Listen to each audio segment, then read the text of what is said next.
Great day, and welcome to the Hey Honey podcast, the space for all conversations. I'm your host, Ashley Wright, and we're about to bebop into episode 6.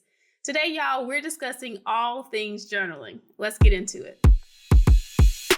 Sweet life on the right side. You can make Sweet life with the right vibe. We're not quitters. Let's go. Personal growth with the side of honey. Good for the help. Healing yourself. Take a little drop. We're going to first kick our episode off with a little drop of honey.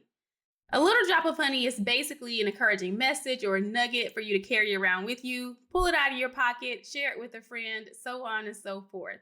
So, today's drop of honey. Things don't and won't get easier. You simply become a person who learns how to handle hard better. Okay? Y'all, that thing, I heard that probably 3 months ago. And when I tell you, I could not let it go. And I've linked below in the description just where you can find the video that references that. But yeah, we keep waiting around for so many things to get easier. When this happens, then this will be easier. I created a journaling guide for the month of May that was centered on handling hard better. So it's like, who do I need to become? Who do I need to unbecome? What things do I need to learn? What things do I need to accept, right? But how do I become someone that handles hard better instead of running away, or someone who is saying, hey, maybe it won't get easier. Let me just determine how I can build something in me. How can my character become stronger? How can I become just more well-rounded, right? The more life experience that we get, it rounds us out some. And so if we're always running, if we're always not putting ourselves up for the challenge, we're not going to learn how to handle hard stuff at all. And that's just no bueno, okay? So I get lots of questions about journaling, how to do it, when to do it, if it's helpful, questions around how to really push through the intimidation that can sometimes come along with journaling, literally all the things. So for this episode, we'll start with just a few commonly asked questions. And then next episode, which means you all have to come back, okay? But the next episode, I'll offer a few more, or I'll answer a few more questions that you all have around journaling and all of those things. But first things first, let me do a little intro. Woo, woo, woo.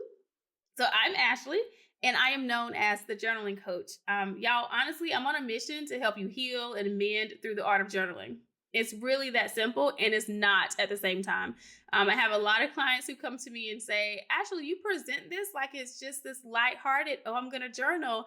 And then you get inside and it's a totally different thing. We get deep, y'all. We get deep, okay? Because deep is where the work is done. We're not surface over here. We like to tackle, I say we, it's me, one woman show for right now. But we just kind of feels a little more, it's me and Jesus, okay? Hallelujah. But yeah, so with that, you all, with me being on that mission, to help you heal, to help you mend all through the art of journaling, I'm all about simplicity and practicality, right? So I host a group coaching subscription. We meet twice a month, and I also host journaling pop-ups that are local to Charlotte, North Carolina. If you want me to come to your city, if you want me to pop on your Zoom with your clients or with your family, with your friends, whomever, I've done it all. I've been in all the spaces. So I love it because it just gives you all a purpose to why you're gathering together. And it brings up conversations, and it brings up different feelings and thoughts and things that maybe don't come up in regular conversation. I am about the human experience, right? And I think that sometimes with that, we don't always allow for ourselves to be human or to embrace the beauty of what it means to be human. We typically would say, oh, I'm just human, as though that's a fault of some sort, right? Or a flaw of some sort. So with that, being able to give people room to simply have their human experience, no matter how ugly that gets sometimes, no matter how overwhelming that is, and also embracing that it's a beautiful, glorious experience at the same time. We were crafted and created by God himself. And it's there's such beauty in being human. And in that, there's these layers of things that happen. And so for my journaling, my group coaching program, for the pop-ups that I host, you bring your full humanness. That is a requirement. And you have to bring your own pen and your own journal. But outside of that, honey, that's all. That's it. That's all. So yeah, but we gather for an hour. When we're in person, we sip tea and we journal together. We reflect. I do some coaching, but it really is truly a beautiful space of release, which is what God wanted for me to do. It was very much a matter of bringing people together for them to release, for you all to have that space where you just get to pour out or be poured into, and just know that you're not alone. Community is so important. Everything that I do, you all, anything that I'm connected to, it has community at its core, because we're not designed to live in isolation. We're stronger in numbers. And it's so beautiful to know that I'm not the only person that's going through something, right? And it doesn't mean we have to rejoice like, oh, what, your life falling apart too? All right, woo woo. No, that is not what I'm saying. But what I'm saying is the trick of the enemy, the trick of of life sometimes is that you're made to believe that you're by yourself, that you're the only person experiencing this, that no one else in the world can understand or relate to or connect with what you're going through. And that is totally just a lie. It's a lie. Okay. All right, y'all. Okay, boom. So now for the good stuff. Again, I am all about simplicity. And so some of the information, some of the questions I'll answer here, I'm not going to give you all like scientific depth, right? It's going to be stuff that your mind can easily process just from like an eagle's eye view. So the first question is, what is journaling? You all, plain and simple, journaling is you writing down your feelings, writing down your thoughts and your life experiences. That is what it is. It's a beautiful tool that helps you to capture those things. So when you think about journaling, you get to think about putting pen to paper and just writing. You're not writing for someone else to read. You're not writing to submit this to, to some magazine. You're writing in order to give your thoughts, your feelings, and whatever your life experiences are, you're writing to give them a space to live. Question number 2, why should I journal? Journaling is a great way to document your life. Like, if you all think that, like, okay, I'll just start. Okay, so journaling is a great way to document your life. Journaling is an incredible tool to use for stress relief. And honey, who doesn't need a little bit of that? Okay, or maybe a lot of that. So writing about your concerns is a great way for you to see like what you're thinking, for you to see what you're worried about. And in my opinion, it deflates like those worries because you're able to see them in front of you, plain and simple. Here's what's on my mind versus it just being something that's just kind of floating around in your head. And so the worries at that point don't really seem as big or as consuming, Journaling also clears your mind so you can focus on other stuff. You can focus on the fun stuff. You can focus on other tasks that you have. You can focus on the future. You can focus on other things versus like whatever is current and pressing in your life. Journaling like holds that stuff for you. So that way you're able to focus and you're not distracted, but you can be more present. Journaling is incredible for goal setting, y'all.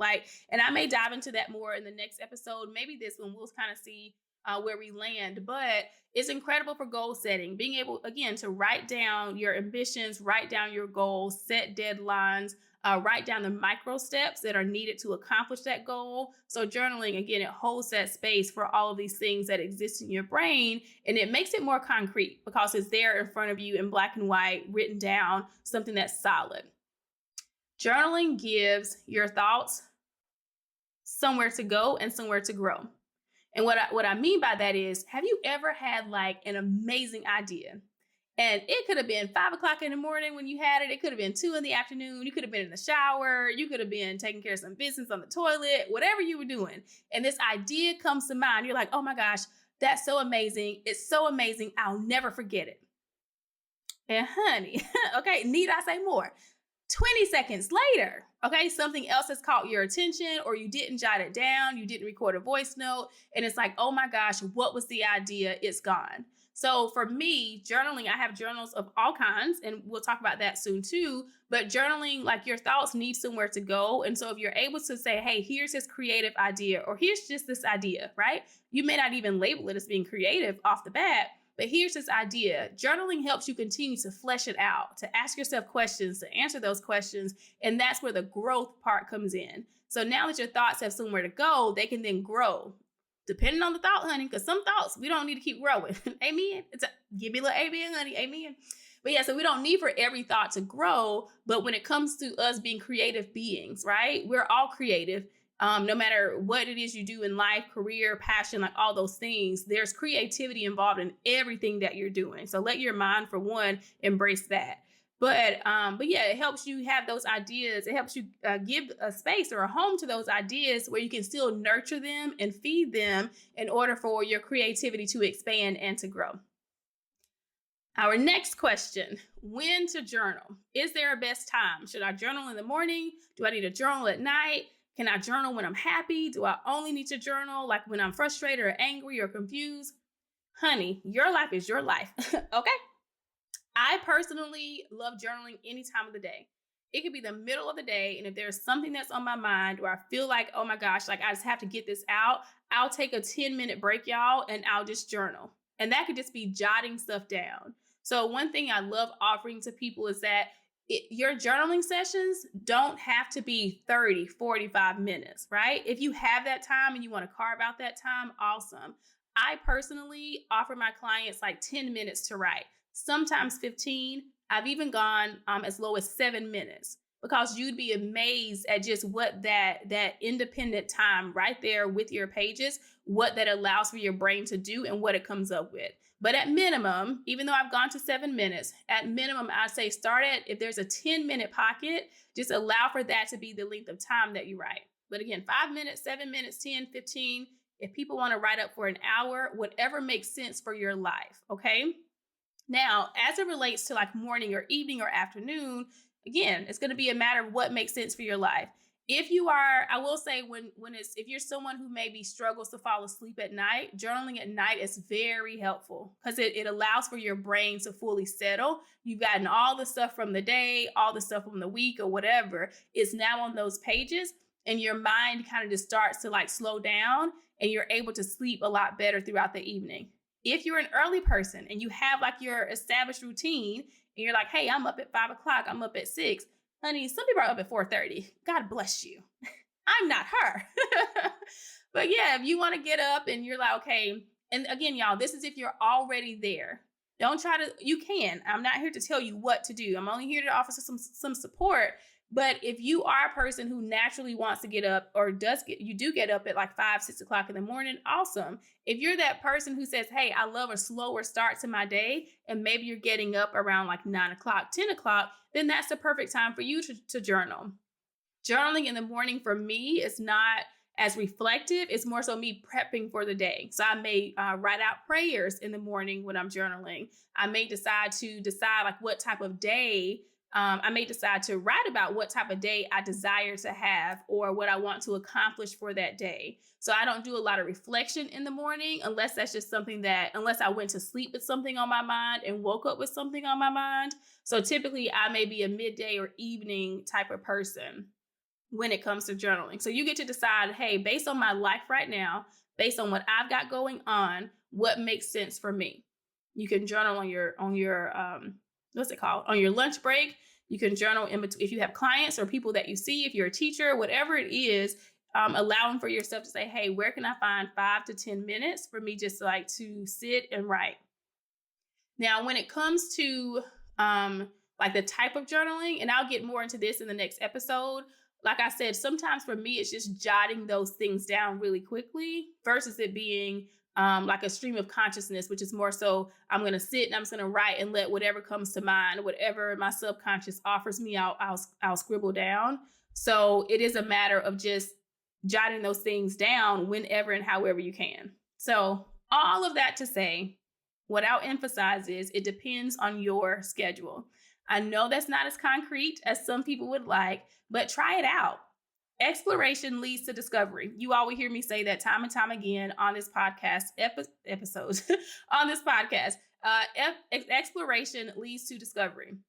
And so with that, it's a matter of, hey, try out a morning session, right? Give yourself 10 minutes, see how you feel, see what comes up. Try out the evening, try out the afternoon, and just see, like, your body and your mind will like tell you what works best for you. You can do both, right? The other thing when it comes to I think that was it when it comes to like winter journaling. Is there like a best time? I think there was something else I was going to say, y'all, and now I cannot recall what it was. I remembered what I was going to say. When it comes to when to journal, in terms of do I only journal when I'm feeling sad, when I'm feeling emotional, when I'm feeling overwhelmed or frustrated, when I'm feeling angry?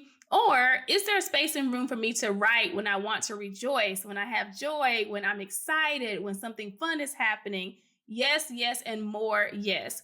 Journaling, y'all, I cannot emphasize it enough. Journaling through it supports all the emotions, it's for all the emotions, it's for all the feelings. Oftentimes I think we feel like happiness and sadness differently, right? We feel it differently in our bodies. We're more welcoming to one emotion sometimes over the other. And so I think that's why most times journaling is seen as like that space of, oh my gosh, life is overwhelming right now. Let me sit down and let me write and I'll feel better. But journaling is also great for just tracking your emotions, but also tracking life. Like, oh my gosh, I love looking back over like old journal entries and like saying, wow, that was such a beautiful time in life. That was such an exciting experience. Or I forgot we did that. We had such a fun day that day, you know? So allow for it to be like when you're happy, when there isn't anything, huge, right, or chaotic happening in life. When it's settled, sit in that settledness. Sit in there and just write about that. Hey, I'm feeling very settled right now. Document what's happening in life. If you're feeling excited, if you're feeling in love, if you're just feeling all of those beautiful, like good, warm feelings, let yourself write about those too. And again, if you're feeling nothing, which is very rare, but if you're just kind of going about your day, it's more so about establishing the practice and knowing that journaling is accessible to you, that it's available, and that it is a tool that can help you and support you and remind you of certain things, no matter what the emotion or feeling is. I'll address a couple more things and then we'll wrap up the episode. So what journals do I recommend? So for me, y'all, I love a good quality deal, okay? So I bebop on over to Ross, to TJ Maxx, to Marshalls, to Five Below, to Target, honey, everywhere, okay? And what I love about that is I know specifically for Marshalls, and I think sometimes TJ Maxx, they'll have a brand, and the brand is Fringe, Fringe. Fringe is probably my absolute favorite. Along with at Ross, they have the James Burke collection. Love, love, love those. Just because they're cute designs and we love a cute journal. Okay, baby, I will rack up on them. Don't need them for nothing. I got too many unused journals right now, but I'm gonna keep buying them. But yeah, they're cute designs, and like the quality of the paper is super thick. So that way, depending on what type of pen or marker you may want to use, you're not having to consider like the bleed through at all. But yeah, so for me, Fringe is really, really awesome. Again, the James Burke collection. If there's other ones that I can think of that I've ordered or that I have a good amount of, I'll mention those below and tag those or link those below as well, like in the description, just because I do have such an assortment, but Fringe is my go-to. Just because, again, they are a great size. I typically get their like 5x7s, and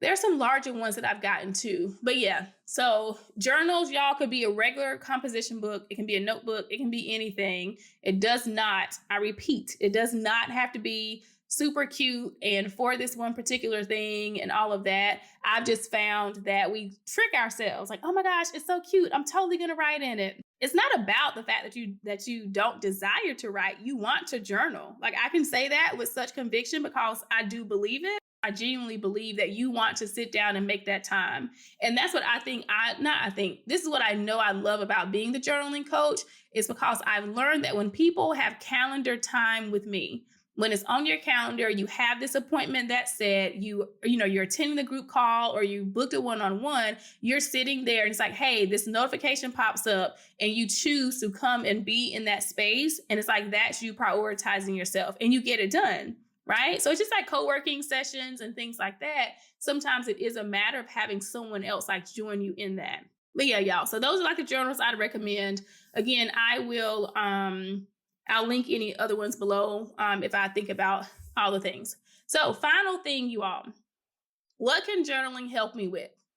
That is like one of the main questions I get.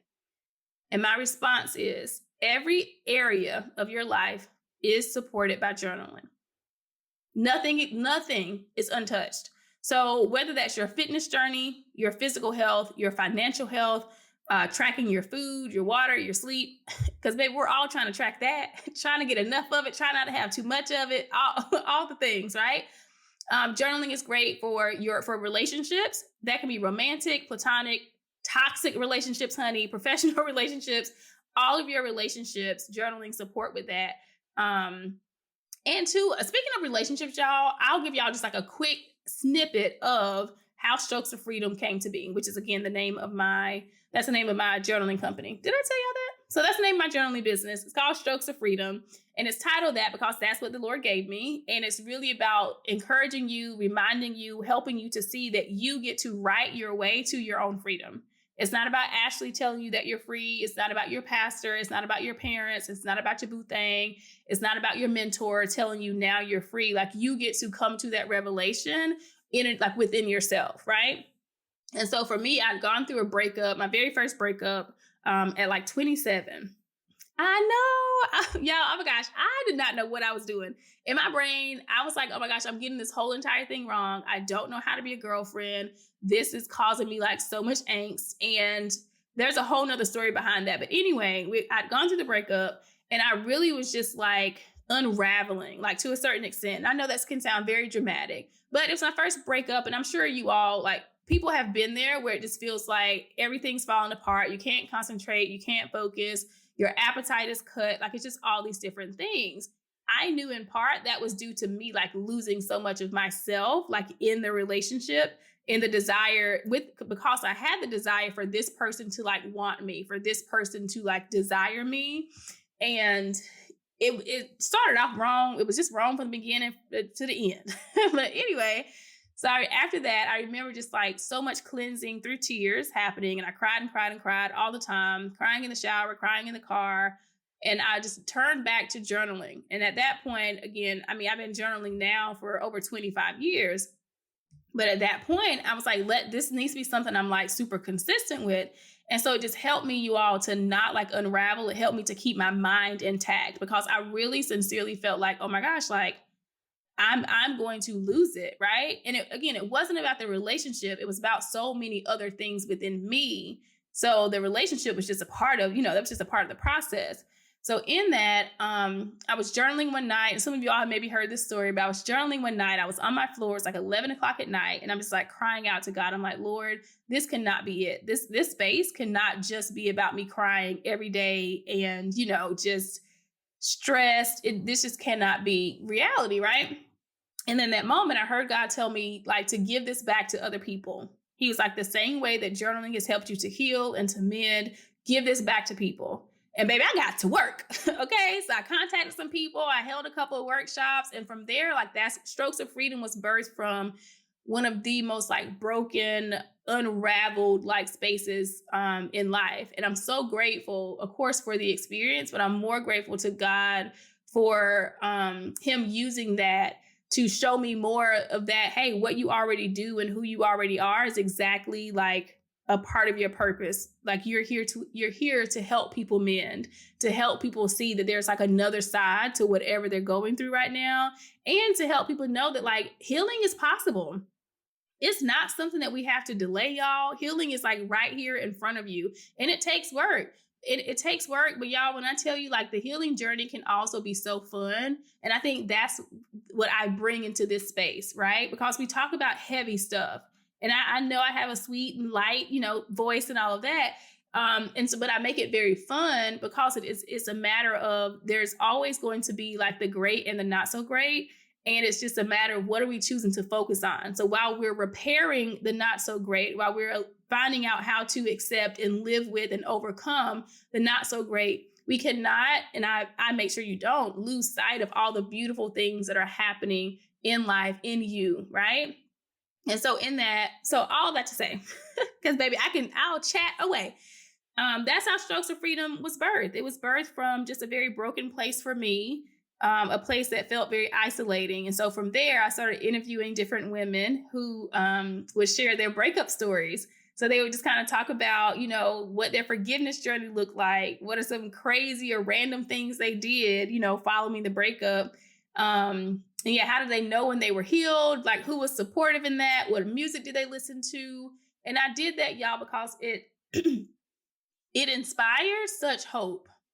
It very much inspired, like when other people would come and they would read the post and all those different things, they could see themselves in it. And I could not see myself, like the brokenness I was feeling at the time, I couldn't see that anywhere else. It seemed like everyone else around me was happy and excited and life was great. And of course that wasn't reality, right? But I was so consumed in me, so consumed in, the relationship ending, knowing that it was for like the best. But it was also one of those things of there was just so much hope, I think, tied into it. So yeah, so with that, it was a matter of being able to know, like, these people who are reading this can see that like healing is possible. And that was just in form of relationship, right? So healing within your body is also possible. Healing in your mind is possible. But really knowing that whatever's consuming you right then and there in that moment will not always consume you. And like, again, you're riding your way to freedom. So you're riding your way to like be released from like whatever type of bondage you maybe found yourself in. So anyway, I could go on and on, but glory to God. So journaling is also, when it comes to areas of life, because I got totally off just now. But yeah, when it comes to areas of your life that are supported by journaling, your spiritual growth, again, you can have a prayer journal where you're writing. You can talk about different revelations that God has given you, different questions that you have, right? It helps just to kind of broaden your lens a bit as it relates to like your spiritual growth and your spiritual journey. Journaling supports memory retention. Baby, I don't know about y'all, but I need it. I left out of my apartment earlier and I was heading downstairs to my car. I walked out of my door, locked it, and I'm like, oh my gosh, where am I going? And why am I going there? Completely forgot, but it happens to the best of us. But yeah, with memory retention, so just being able to write certain things down, for one, it helps. And again, I won't get super like scientific or anything, but it just allows for your brain to connect with something in order for it to increase like your actual like memory. Ideas and dreams are great for journaling, or journaling is great for those, again, goal setting. Y'all, overall, anything that you're trying to figure out in life, anything you're trying to celebrate, anything you want to think more on, insert journaling and watch it up level. Like what I love saying too is like, you can have these other supports. So be it therapy, be it that you have like a life coach, a financial coach, be it that you have whatever these other elements are, right? You have a doctor, you have all these things. You add journaling into like the mix, you add that element there, and it takes it to a whole nother level. It takes your awareness to a whole nother level, your health. All of these things, you all, are impacted by journaling.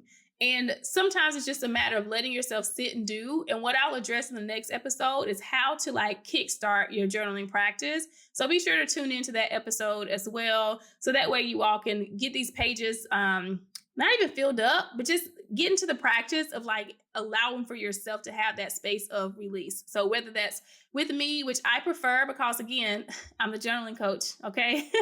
But yeah, whether that's with me, whether it's on your own, whatever helps you to get where you need to grow to, I totally am in full support of that. Okay, honeys, let me wrap up this episode. Share it with a friend, play it a couple times.